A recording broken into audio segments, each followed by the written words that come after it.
Yo guys, what is going on? My name is Vexolyte, but you can call me Nick. Today, I decided I was just going to make a quick little video explaining and elaborating upon my game review rating system. I've been really enjoying reviewing all these games I haven't played across these years, and I plan on making a ton of game reviews this year. But I never really explained my rating system to anyone. Right now, it's just kind of subjective, up in the air, but I gave every single number a very specific meaning, and I don't want it just to be up to personal interpretation because I want a number to mean something specific. So I'm just going to get into it right now. So I'm going to start with the lower numbers 1, 2, 3, 4, 5, all those numbers. I'm going to work my way up the list. So 1, 2, 3, and 4 was kind of tough for me to assign like a meaning to in the beginning, because in the beginning I was just like, oh, 1 is super bad and 4 is not as bad, but I decided to give them actual meaning. So number 1 is going to be obviously just a very, very terrible game, but very unplayable as well. This is going to be distinguished from number 2 because number 2, as you can see, is playable, but it's equally as terrible. So 1 and 2 are kind of different. So 1 is a game that is so poorly made that like you cannot play it. It's like just an unplayable experience. But number 2 is a playable experience. However, it's equally as terrible, equally as bad, but this is playable, if you know what I mean. I don't expect to ever give a game a 1, 2, 3, or honestly even a 4, but I wanted to give these numbers meaning anyway.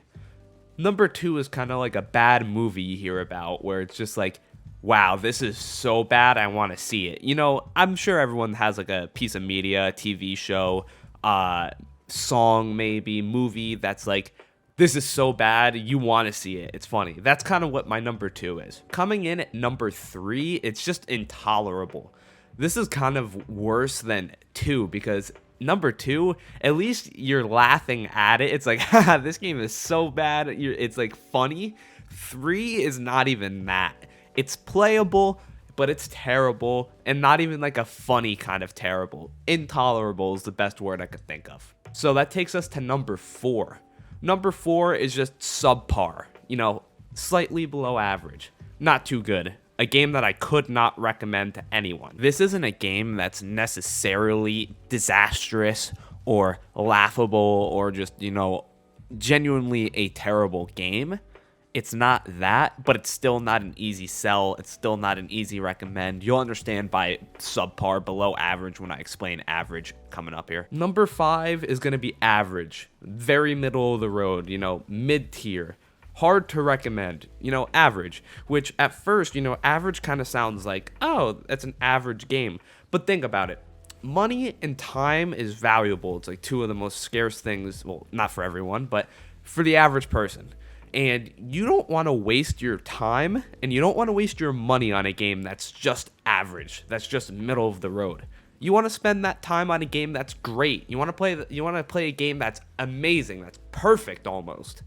You don't want to play a game that's average. So while average isn't inherently bad, when time and money is, you know, a valuable resource, you don't want to be playing a game that's average. You know what I mean? So number 6 is decent. So number 6 is kind of when the games start becoming recommendable. Number 5 is a very tough sell, but 6 and upward is recommendable. 6 is decent, slightly above average.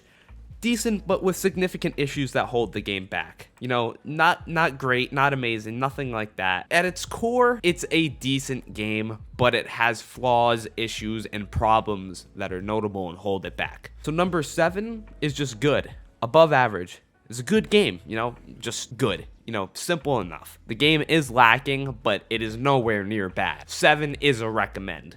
7 is at that point where I would start being like, yes, you know, this is a good game. I'm not going to say play this above everything else, but, you know, if you don't have anything to play, a 7 is something I'd recommend. At number 8, this is a great game. This is a absolutely would recommend. You should play it, but it isn't, you know, awe-inspiring. It isn't breathtaking. It isn't, like, mind-shattering. You know what I mean? But it is a great game. Don't get me wrong. That's not to take anything away from a game that gets an 8. Number 9 is an amazing game. This game is absolutely easy to recommend. You should play this game. Insanely good, you know what I mean?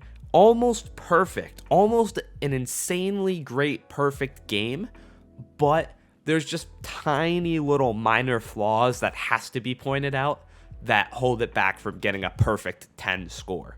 So obviously that takes us to number 10, which is just, astonishing, awe-inspiring, mind-blowing, near perfection, if not actual perfection. No real flaws with this game at a 10. Everyone should play a 10 out of 10 game. I say near perfection because, that's a philosophical debate. Is perfection possible? Blah, blah, blah. That's up to you. I would say no, because I could nitpick anything to death and make a negative out of anything if you're really, dig into semantics and you nitpick around.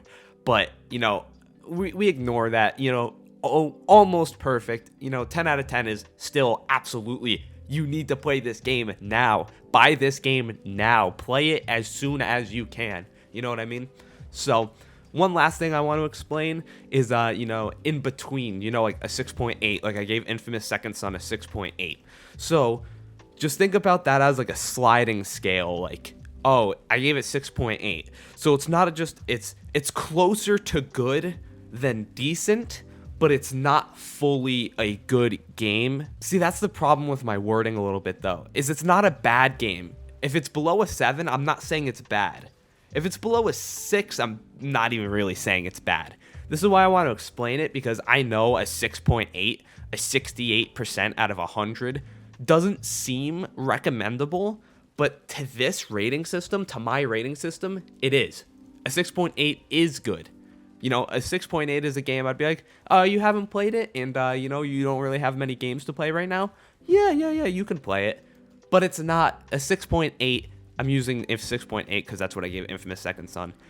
It's not one of those things that's like, go out, play this game, buy it now, you need to play this, recommend this to everyone on the face of the earth. But if you own it, and you never got around to playing it, or if, things like that, if you don't have games to play right now, you're looking for single player games, and you've played all the 10 out of 10s and the 9 out of 10s, I could recommend it. You know what I mean? So that's my rating system explained. I love doing these game reviews, so I really wanted to put this out so, I can refer to it every so often. Let me know, what do you think of my rating system? Any questions, specifically any questions, ask them below. I'm always in the comments. I love having conversations with you guys. You guys know how YouTube works. If you like the video, like, comment, subscribe, share with a friend, bell notification, yada, yada, yada. You get it. I'm not going to talk your ear off with that. Thank you guys for watching, and I will see you in the next one. Bye, guys.